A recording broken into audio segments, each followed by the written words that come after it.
Hi everyone, mo ni siya ang marinated pork.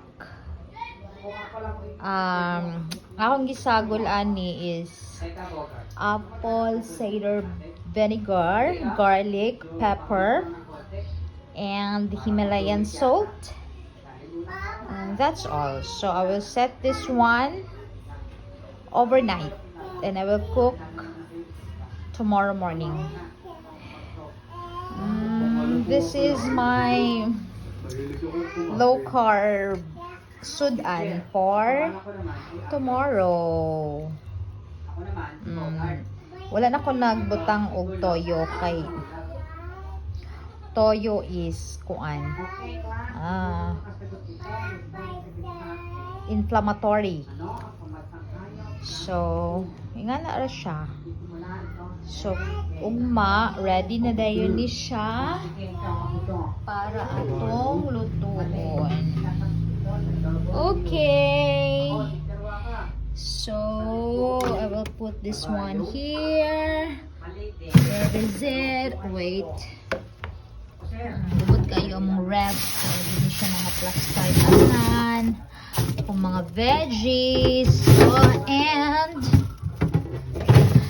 ani siya, this ginabutang nako ni siya sa ref para separate gid siya para sa bibiron sa akong anak. So sa ref na siya ibutang. And also, nagdala-dala na sad siya og chocolate cake nga bigyan ko maibog ana maskin sa akon. And what is this? Cerelac for my baby. And also we have grapes and some medicine here. And also I have so many stuff here for my art. And skincare of Warren. And ako'y nakita nga kuan. So, labay na nila ako. Grabe ka messy ang ref, di ba? Wala limpyo-limpyo. So, dire, na ako'y lemon. Kani, this is used money. So, mga biscuit din na ay mga chili nga. Ay, dagang kaayo. Ay, basta di. May mangga. Grabe ka hugaw. Di ba? Grabe ka hugaw. Wala na yung time.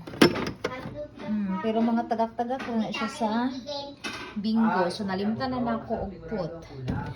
Okay, wait. I-cover pa rin nina ko siya og cling wrap. So, I think na ako'y clean wrap diri. So, muna lang akong apple cider vinegar. Bragg ang iyang brand. So, this is my cling wrap. Muna siya akong i-wrap nila. Okay? So, look at my kids. My son Warren is smiling. Yeah.